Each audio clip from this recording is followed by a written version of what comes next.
And we're continuing with the 12th chapter of David Copperfield, Liking Life on My Own Account No Better. I form a great resolution. Mr. Micawber has just gotten out of debtor's prison, and Mrs. Micawber has promised that she will never, to David, that she will never desert him.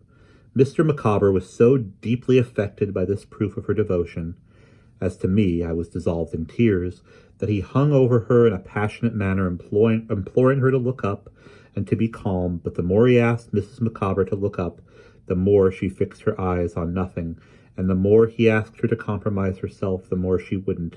Consequently, Mr. Micawber was soon so overcome that he mingled his tears with hers and mine, until he begged me to do him the favor of taking a chair on the staircase while he got her into bed.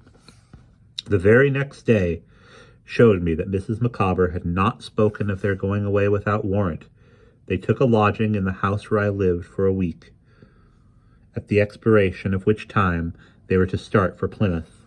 I think we became fonder of one another as time went on. On the last Sunday they invited me to dinner, and we had a loin of pork and applesauce and a pudding.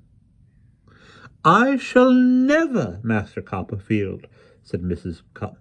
Micawber, "revert to the period when Mr. Micawber was in difficulties without thinking of you. Your conduct has always been of the most delicate and obliging description. You have never been a lodger, you have been a friend." I expressed my sense of this commendation, and said I was very sorry we were going to lose one another.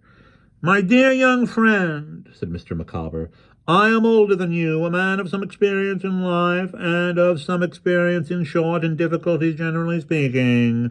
At present, and until something turns up, which I am, I may say, hourly expecting, I have nothing to bestow but advice. Still, my advice is so far worth taking that, in short, I have never taken it myself, and am the—" Here Mr. Micawber, who had been beaming and smiling all over his head and face up to the present moment, checked himself and frowned.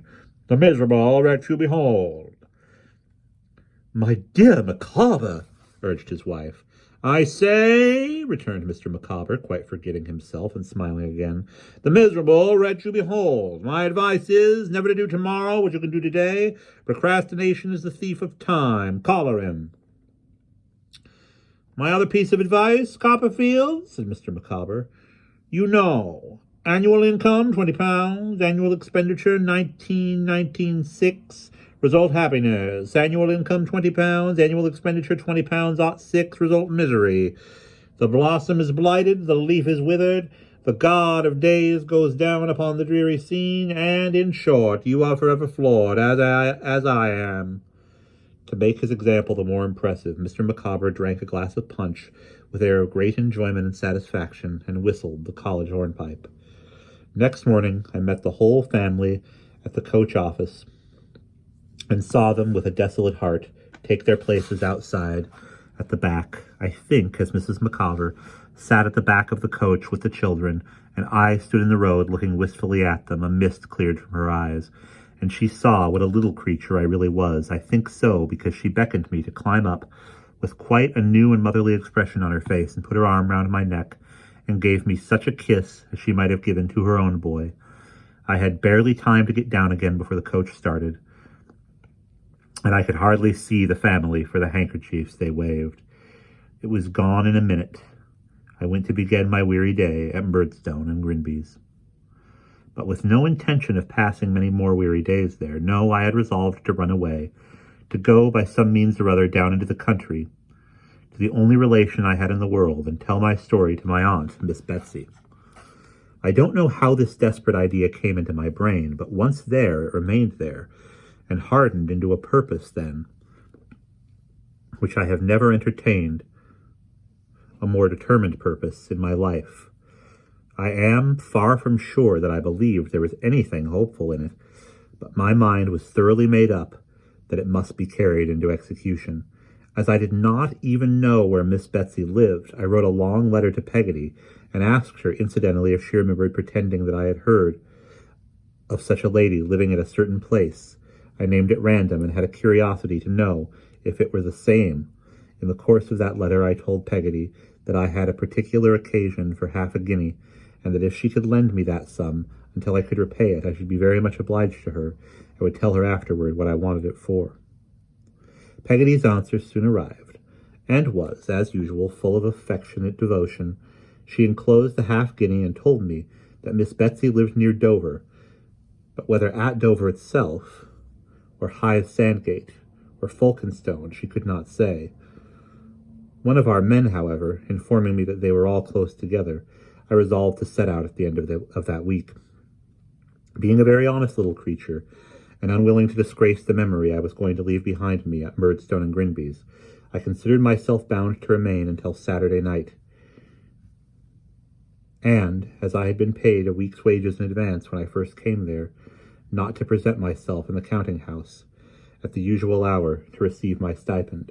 For this reason I had borrowed the half-guinea, that I might not without a fund for my traveling expenses.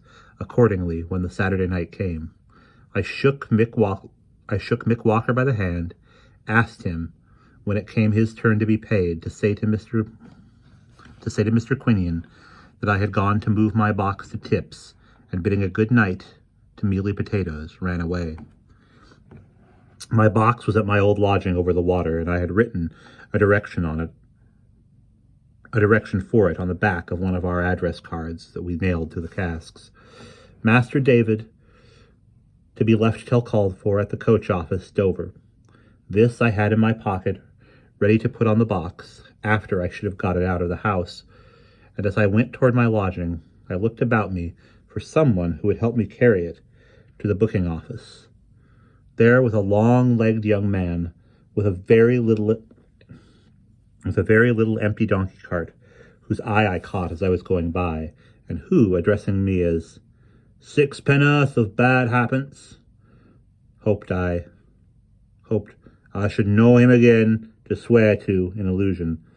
I have no doubt, to my staring at him, I stopped to assure him that I had not done so in bad manners, but uncertain whether he might or might not like a job. "What job?" said the long-legged young man. "To move a box," I answered. "What box?" said the long-legged young man. I told him mine, which was down that street there, and which I wanted him to take to the Dover coach, office for 6 pence. "Done with you for a tanner," said the long-legged young man, and directly got upon his cart, which was nothing but a large wooden tray on wheels, and rattled away at such a rate that it was as much as I could do to keep pace with the donkey. There was a defiant manner about this young man, and particularly about the way in which he chewed straw as he spoke to me, that I did not much like. As the bargain was made, however, I took him upstairs to the room I was leaving, and we brought the box down and put it on his cart. Now I was unwilling to put the direction card on there, lest any of my landlord's family should fathom what I was doing and detain me. So I said to the young man that I would be glad if he would stop for a minute when he came to the dead wall of the King's Bench prison. The words were no sooner out of my mouth than he rattled away, as if he, my box, the cart with the donkey were all equally mad, and I was quite out of breath with running and calling after him, when I caught him at the place appointed. Being much flushed and excited, I tumbled my half-guinea out of my pocket in pulling my card out. I put it in my mouth for safety, and though my hands trembled a good deal, had just tied the card on very much to my satisfaction, when I felt myself violently chucked under the chin by the long-legged young man, and saw my half-guinea fly out of my mouth into his hand. "What?" said the young man, seizing me by my jacket collar with a frightful grin. "This is a police case, is it? You're a-going to bolt, are you? Come to the police, you young varmin. Come to the police." "You give me my money back, if you please," said I, very much frightened, "and leave me alone." "Come to the police," said the young man. "You shall prove it you're into the police. Give me my box and money, will you?" I cried, bursting into tears. The young man still replied, "Come to the police." He was dragging me against the donkey in a violent manner, as if there were any affinity between that animal and a magistrate. when he changed his mind.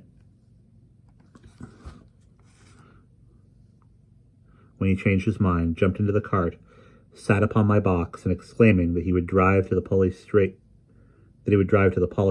rattled away harder than ever. I ran after him as fast as I could, but I had no breath to call out with, and should not have dared to call out now if I had.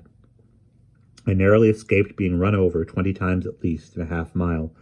Now I lost him, now I saw him, now I lost him, now I was cut at with a whip, now shouted at, now down in the mud, now up again, now running into somebody's arms, now running headlong at a post, at length confused by fright and heat, and doubting whether half London might not at this time be turning out for my apprehension, I left the young man to go where he would with my box and money, and panting and crying, but never stopping, faced about for Greenwich,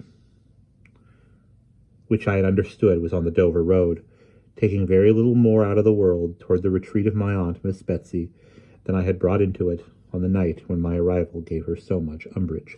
And that is the end of chapter 12.